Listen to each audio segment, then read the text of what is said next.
Welcome to the Navigating the Jungle of Business podcast.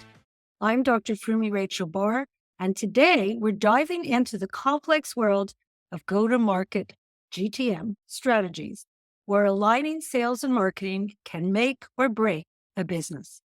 I'm thrilled today to introduce our guest, Gary Schwartz, a seasoned B2B sales and marketing leader who has spent his career building and refining GTM teams to focus on what truly matters: outcome-driven goals, opportunities, and pipeline. Gary is the founder of What Great Looks Like. Terrific name for a company, isn't it? A company dedicated to eliminating the silos between marketing and sales, fostering collaboration, and driving real measurable results. With his vast experience on both sides of the equation, Gary has a unique perspective on how to structure organizations and workflows that remove friction and encourage cooperation from lead generation all the way to closing deals. If you're looking to scale your business and align your teams to win, Gary is the expert you need. Let's get into the conversation. Are you ready, Gary? I am very ready, Fermi. Thanks so much for that introduction. That's awesome.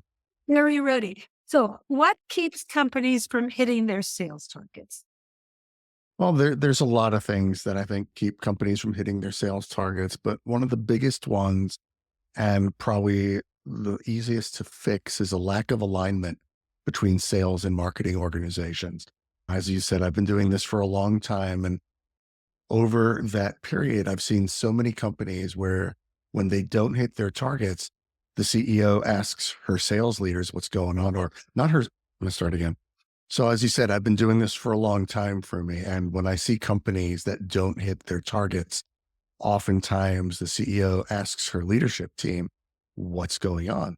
And too often the sales leader is saying, well, marketing's not giving us enough leads. And the marketing leader is saying, well, we've hit our targets. We've given them all the leads. Why can't they close our leads? And both are in the wrong here, because the marketing response is like saying, well, the operation was a success, but the patient died. And so what's happening is they're working in silos. They're not working effectively on the things that actually matter. Leads matter, mind you, but they're not outcome-driven metrics. And what matters is creating opportunities, creating pipeline, working together to build that, and then working together after the pipeline's created to close the business. I love that. And go-to-market plans can be very complex. So in your experience, what are the key steps companies need to take in order to build a successful plan? Well, probably the one word you'll hear me saying ad infinitum is alignment. So the CEO, the CMO, the CRO need to be aligned, need to be working together and have a really solid understanding on what it is that we're actually trying to achieve. The first step on that is aligning on the ICP. That's the ideal customer profile. I was talking to a company recently and I asked, well, what's the ICP? Who are we going after?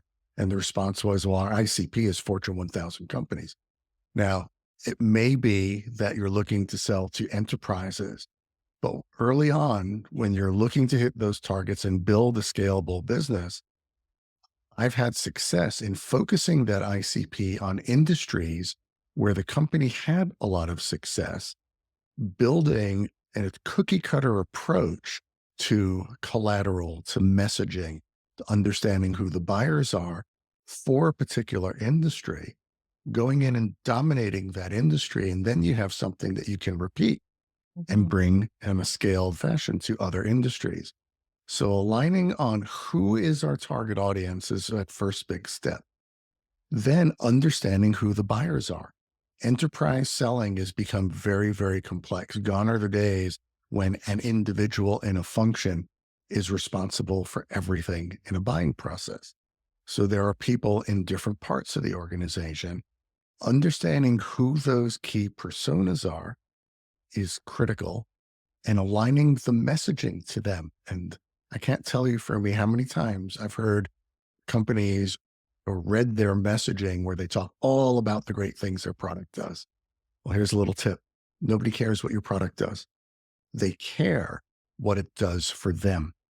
So value-based messaging, aligning to how not even to how, aligning to an understanding that we can solve your problem.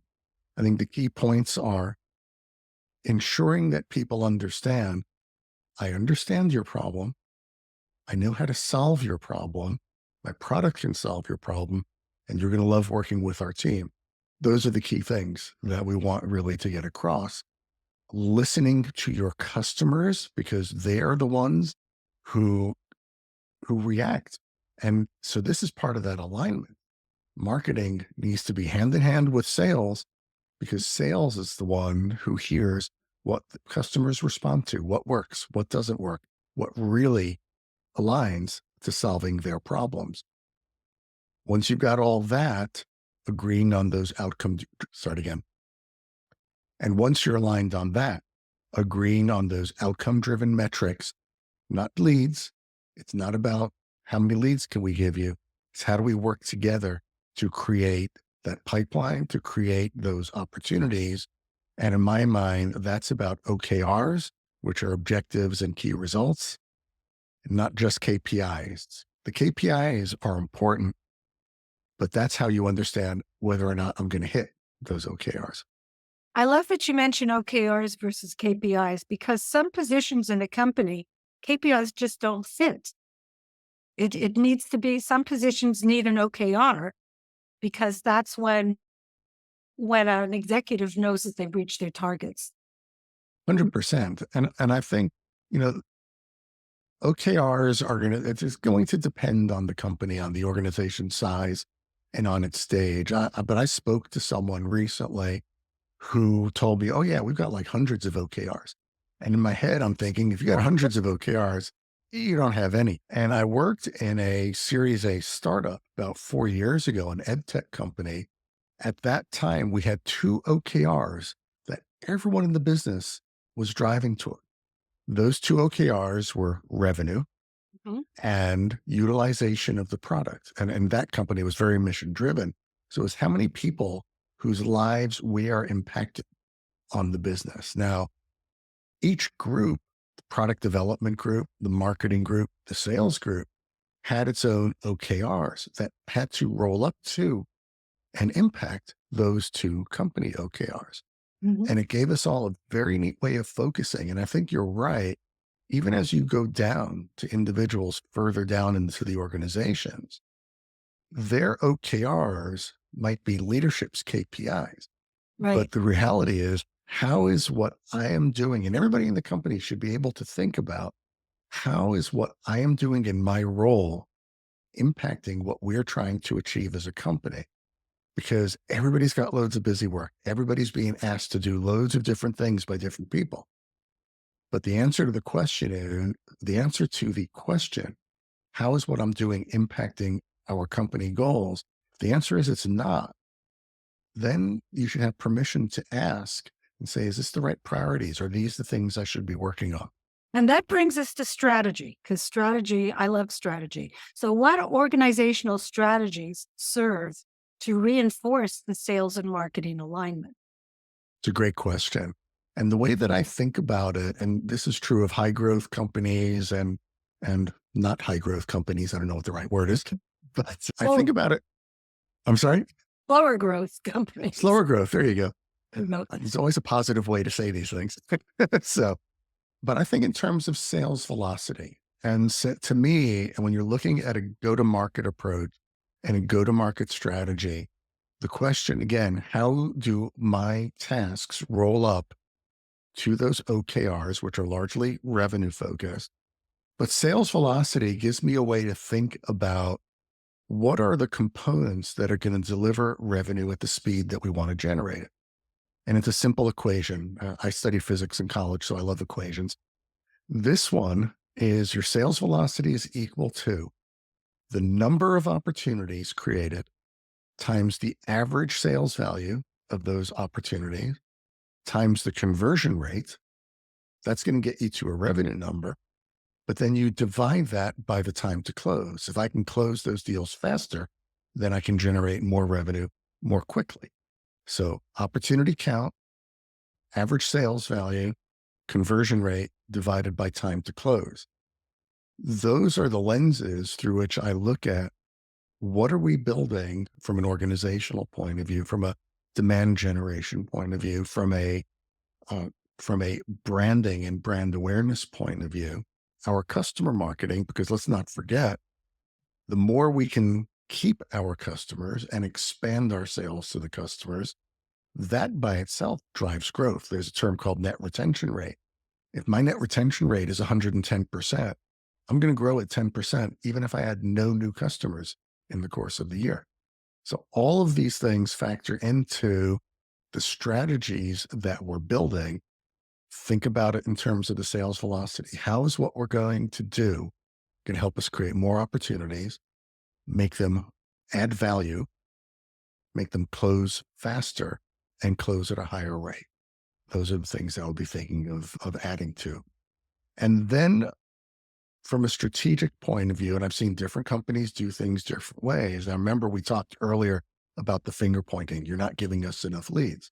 Right. Well, organizationally, where I've seen this work really well is where that inside sales group, and different people call them different things. I've heard them called account development representatives, business development representatives, sales development representatives, inside sales, whatever we call them. Let's call them SDRs for the sake of the conversation. Mm-hmm. Tendency is for them to sit in sales, and they're the ones who are looking for leads. That's often where that dysfunction starts. Uh-huh. Well, I've sat that group inside marketing and used them as a forcing function for collaboration between them and the sales representatives who are actually going to be the ones closing the business. So sitting them in marketing does a couple of things. One, and I don't incentivize them on setting meetings. Anybody can set meetings. They could be of a varying quality, let's just say. Sure. It could be a real time. So exactly. And the leads too, right? MQLs. Do you want more MQLs? Do you want higher quality MQLs? That's where that conversation should be going. But let's say we're getting good quality MQLs. The SDRs are setting their meetings. What I incentivize them for and what they get paid on is those meetings, the count of those meetings that results in a qualified opportunity. The trick is the salesperson is on that initial call. They accept the opportunity. So now I'm an SDR. I'm dependent on collaborating with my AE, my account executive, with knowing what she wants and what she's looking for in qualified opportunities. And my whole incentivization is to get her to accept opportunities I'm going to be bringing in better and more qualified opportunities. That becomes that handoff between marketing and sales. And you'll notice we're not focusing on leads anymore. We're focusing on pipeline. We're focusing on qualified opportunities that we're bringing in to bear. So, at the Bar Business School, we just hired an SDR. And we have our team meetings with marketing. So I think we're doing something right. We're not there yet. We're still a startup, but with a lot of potential, shall we say. So I had to learn all these different acronyms because I didn't know what to call my salesperson. And I landed on an SDR. So tell me more about all the different S's. So S stands for sales. That's clear. So what are the different? Right. Well, it's development representatives. That's what the DR stands for. And I've heard people call them sales development, business development. So that's your BDR, account development. That's your ADR. But in effect, they all mean the same thing, which are these are the people who probably have the hardest job in any company, which is to cold call people. And I've done it and I found it soul destroying. I don't think I was very good at it. I'm not very good at it either. But the people who have the fortitude to do that, I have a ton of respect for them. Oftentimes it's an entry-level job also.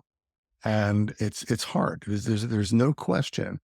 That said, there are ways to give them the tools they need to be better at it and to have the better results. One of the reasons I like sitting them in the marketing organization is consider that this most likely entry-level person that you've just hired is the very first person that your prospective customer sees and talks to. And in that sense, they are your brand ambassadors. So it's critical to train them so that they get provide the experience. Your customer experience, your brand experience starts with those people.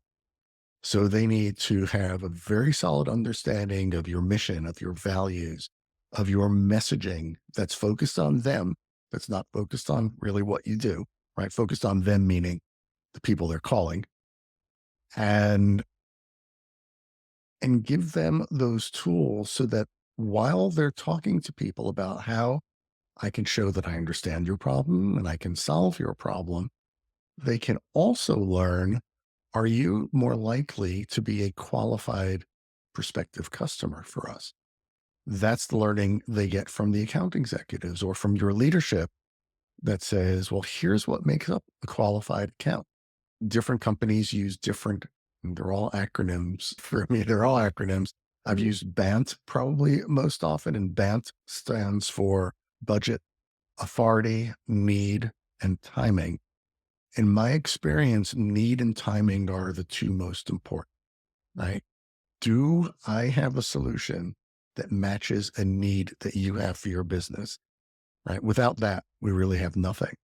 But timing is also important. When do you need to have that solution in place? I've seen too many teams where they don't establish the timing. And what ends up happening is the deal slips, but the deal never slipped because you never, as a sales rep, you never knew when that deal had to close. So working with your customer to help them understand, to learn from them, my view is those are the two most important components because you can work with, once you know that they got a need and they got to have that need solved by a certain time, then you can work with them to understand, do they have budget? Where can they get budget? Who's going to sign it off? That becomes a sales process issue, not necessarily a qualification issue. Well, okay. So you also mentioned compensation, paying them not on meeting sets, but on accepted opportunities. Tell me more about that. Sure. That goes hand in hand with how you're asking those SDRs to qualify people. Because at the end of the day, you want to have as high a conversion rate as possible, right? That's what we talked about in sales velocity. That conversion rate can start when you've identified the opportunity and it's in your CRM, but it can start much earlier than that. So you want to ensure that the SDRs are talking to the right people, that they're qualifying them so that there's a higher ratio of the meetings that they set that convert into actual opportunities. Nobody's going to hit 100%. But if you pay them on setting meetings, then what they're going to do, because people pay incentives, paying people really is about reinforcing the behaviors you want them to take. So if I pay someone to set meetings, well, they're going to set a ton of meetings because that's what they get paid for. If I incent, set a verb, if I incent people to create qualified opportunities and that's what they get paid for, they're going to work to get those qualified opportunities. Now, as a leader, as a marketing leader or as a sales leader, I'm looking at the conversion rates all along. I'm looking at their activities. How many calls are they making? How many emails are they sending? How many outreaches are they doing? How many meetings are they setting? How many of those people are turning up? How many of those become qualified opportunities? We look at the conversion rates all the way through. Mm. But if we're incentivizing them on meeting setting, they're just going to call people and set up meetings, whether or not they're qualified. If we pay them on those converted opportunities, they're going to work hard to maximize how much they get paid. So they're going to work hard to ensure that they're creating qualified opportunities. So if leads aren't the right metric, what's the right way to determine who a team should reach out to? That starts back with your ICP. That starts back with understanding what are the criteria of a company that we want to sell to. When I was at the ed tech startup that I mentioned 4 years ago, the ICP for us were community colleges, workforce development agencies, because the workforce development agencies are tasked with getting people hired in their local regions. Community colleges were those who could take advantage of the product that the company had, which was training of skills in virtual reality headsets. And at the time, the focus was on manufacturing skills. So manufacturers became a third organization, but largely we work with the manufacturers through the workforce development agency. So my ICP were largely those two groups, community colleges, workforce development agencies, and the personas within those organizations were the focus for the people who were focused on working on creating jobs for the community colleges, jobs for their students, for the workforce development agencies, jobs for their community. That's how we focused. But the criteria was really important. I was at another company, which was a telemedicine vendor, and this was a large organization. We were probably doing $60 million a year in ARR. And we focused our outreach there because we had a telemedicine solution where our technology was embedded in our partners' technologies. So we worked very closely with electronic health record providers. So we created lists of organizations who we knew were using Epic's EHR or Cerner's EHR, because those were organizations with whom it was going to be very straightforward for us to embed our technology into their implementation of those we knew that those organizations were the ones that were most likely to be able to benefit quickly by working with those providers of electronic health records. So understanding who the key buyers are, understanding your ICP, those two things are critical as you're looking at your reaches. So aligning on your ICP and aligning on their personas, those things are crucial in defining to whom you want to make outreach. So, have buyer behaviors changed like since the pandemic? What's going on with buying behaviors in the last 5 years, let's say? There, there's quite a lot that's changed in buyer behaviors. And the bad news for those of us trying to sell to those people is, to a large extent, they don't want to talk to salespeople. Right. Certainly not right away. Mhm. When they're ready to buy and they know the company that they want to buy from, then they know they need to engage with the salespeople. But earlier than that, and this is partly the fault of marketing technology that allows us to collect data and send emails to people instantly. I've heard stories of people downloading 40-page white papers, and then within 5 minutes of the download, getting a call saying, "Hey, did you read that white paper you downloaded? We'd love to talk to you." And surprise, that's given marketeers a bad name. And so buying behaviors have changed. People don't expect to get contacted as soon as they fill in a form. Also, millennials are getting into their 40s, and they're decision makers, and they're people who are part of buying committees. They behave differently to people, in generations just a few years older than that. And again, they want to engage online. They want to be able to do their research online. And then when they're ready, be contacted by a salesperson. Now, that doesn't mean you can't do outreach to these groups, but understanding where they are in their buying stages is really important. There's research that shows that maybe only 10% of your total addressable market, your TAM, another acronym for you, Mhm. is actually in market for a solution like yours at any given time. Which means that if you've created that ICP and you know all the companies you want to sell to, probably only 10% of them are actually looking for a solution at any given time. So understanding the companies that are not in market, the companies that are in market, because remember, they're probably researching you on your website without you knowing it because they haven't filled in any forms yet, because they don't want you to contact them yet. Right. But they're doing their research. They may be learning about the area, the space that your technology solves. They may be looking at a variety of vendors, and then they may be looking specifically for who do we want to work with. If you understand where they are in their process, then you can target outreach, whether it's email nurture, the right content to them, depending on where they are in their decision-making process. For example, if they're learning about telemedicine, In the early stages, they're not ready to talk to a vendor, but they're ready to learn how can telemedicine help their business? How can it help their patients? How can it help their practice? As they're getting further along in their buying phases, well, they may be ready to see, okay, which vendors do I need to talk to?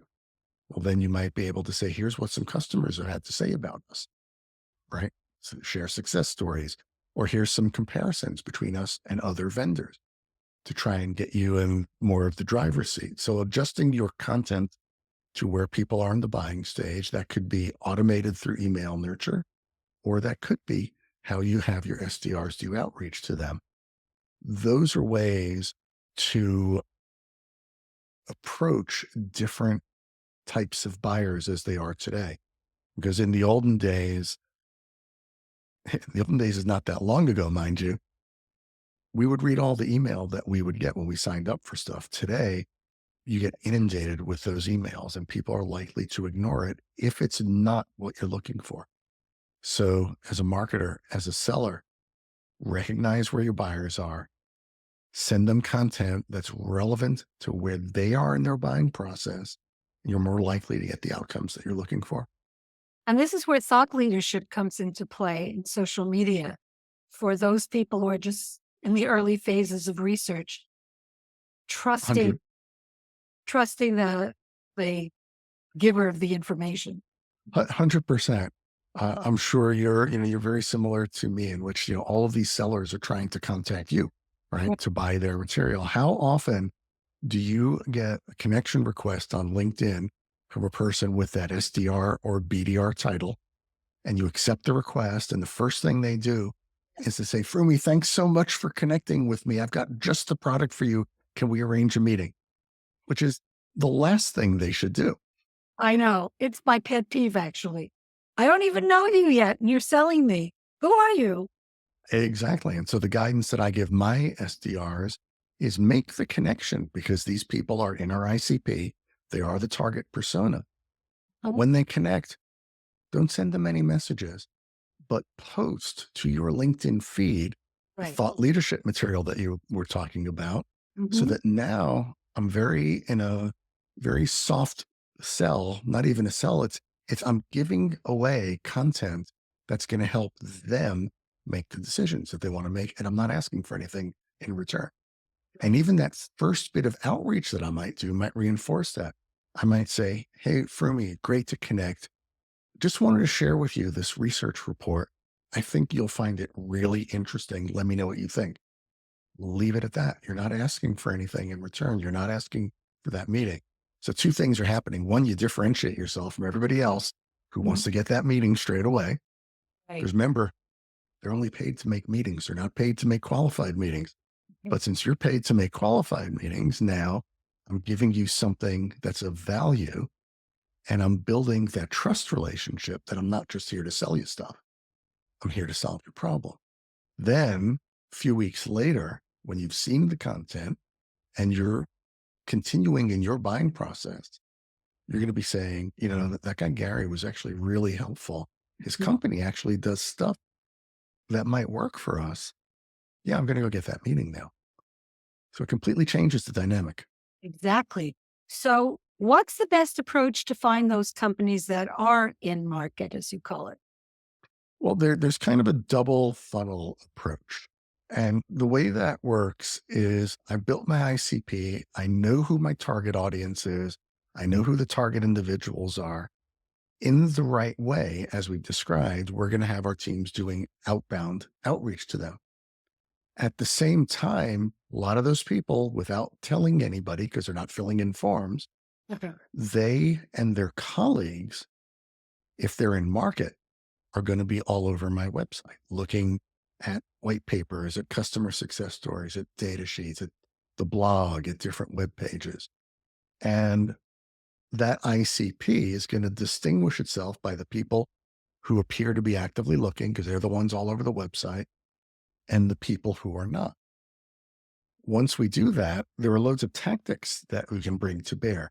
Paid media that targets the ICP. There are tools available that allow you to target only the people or the companies and the titles that you want to target on LinkedIn, for example. You can target via search marketing. You can retarget, which means for those people who have filled in a form or people who are cookied on our website because they've come to the site. Well, now I can give them banner ads or display ads that share with them things that are relevant to them, but without being, very much too in their face. So you, again, want to align that content to your knowledge of where they are on their buying stages. I might offer you a webinar if I know you're early in the buying stage, or I might offer you get a demo from us if I know you're in that decision-making process of the buying stage. So there are different tactics, paid media being one of them. The email nurture campaigns is the other side of that. Again, if I know people, I know their email addresses, I can ensure, I'm going to say this a million times for me, get the right content to them at Right. the right time in their buying stages. You can increase awareness of your brand through SEO. One way to do this is to use what I call long keyword phrases, not necessarily just keywords. There's a different use for those, but the keyword phrase is, how do I solve this problem that I have? Uh-huh. Now, when you're typing into Google, right? If I start, Google tells you, right, what everybody else is searching for, because it wants to get you what you're looking for right away. So if I know there's a lot of people looking for that specific question, I'm going to write a blog, and that blog's going to be, the title of that blog is going to be that question itself, because that's what people are typing into search. I may not get a ton of people on my website, but boy, am I going to get the right ones who are looking to solve that problem right now. Love So that. SEO to do that, intent-driven search. The other thing is to create SEO. Perhaps it's a glossary. If you're a cybersecurity company and you are in application security, build a glossary around application security. It does two things. One, it tells Google what your sweet spot is. So it knows as people are typing in, it will start to drive them to your site. But the other thing is it does become a magnet to get people to learn. Remember, the ones early in their buying stage are just trying to learn about the space. You Hmm. create yourself as a thought leader and a subject matter expert on that space. So that's SEO focusing on different kinds of keywords. And then again, it's that value-based messaging. I said this before, I'll say it again. Nobody cares what your product does. They care what it does for them. And so using that inbound funnel, that outbound funnel, focusing on where your ICP is in their buying process, those things are going to lead you. Remember I said that SDRs do cold calling and cold calling is soul destroying? Yes. Well, imagine if, because I know where you are in your buying process, those cold calls are now warm calls. You're familiar with us, you've Hmm. consumed some content, and I get you at the right time. That is where you start to get, that's where you start to increase your sales velocity. You create more opportunities. That's wonderful. This has been a fascinating conversation. So, share 3 takeaways for our listeners today. Only three. Okay. There's not so much, but kind of condense it. What do you want them to take away from this conversation? I think the first one, and the one that's really the most important, is if you're in sales or if you're in marketing, the other one is not the enemy. So you are one go-to-market team. And the best way to get to where you all want to get to is to collaborate, work together as one GTM team. I really can't stress that enough. Marketing should be working with sales on messaging. Sales knows what their prospects are responding to and what they're not. It's one GTM team. I think the second one, because there's so much pressure to create more opportunities, to create more business, to close more business. I've had sales leaders say, I need to do a campaign on this. We need to do a campaign on that, irrespective of what the plan was that we agreed to. Now, there's going to be times when you need to pivot, right? And you need to do different things, but you can't just continually ask people to do more with the same number of hours a day. So prioritizing is super, super important. So when these new requests come in, when the pivot has to happen, and you've got a million things on your plate, ask which of these tasks are going to have the biggest impact on our sales velocity and therefore the biggest impact on our OKRs. and ask people this and agree and come to an agreement on how we prioritize. So this really keeps sales and marketing working together, Mhm. right? And that's important after the opportunity is created. I once had a sales leader say to me, look, you just get us the opportunities and we'll take it from there. And it doesn't work that way. There's material, there's sales training, there's enablement. Again, one team that takes us from start to finish. How do we organize ourselves and organize our priorities so that we maximize sales velocity? And the third takeaway is kind of on that point of where sometimes you just have to pivot. The world is imperfect. People make mistakes. Not everything goes to plan. Right. So my takeaway, be kind. Yeah. Recognize that these things happen. Work together to learn from mistakes so they're not repeated, and then pivot where necessary. And then you'll get to where you're looking to get to. That was fantastic. So, how can our community reach out to you? Where do they find you? Thank you. That's the easiest way is on my website, whatgreatlooks.like.com. Mind you, the words have dashes in between. So what dash great dash looks dash like.com is my website. There's a What Great Looks Like podcast on YouTube and on Spotify, soon to be on Apple. Yeah. And you can find me at LinkedIn. My LinkedIn handle is just my name, Gary Schwartz. I've been on LinkedIn long enough that there's no numbers attached to it. So have I. Uh, There's a benefit of not being a millennial, I guess, right? There's got to be one or two. So, everybody, I'm Dr. Fumi Rachel Barr, and this has been Navigating the Jungle of Business. Look forward to seeing you next time. I hope you got lots of value. I know I did. So, thank you so much, Gary. This has been great. For me, thank you so much for having me. It's been a great conversation. Thank you.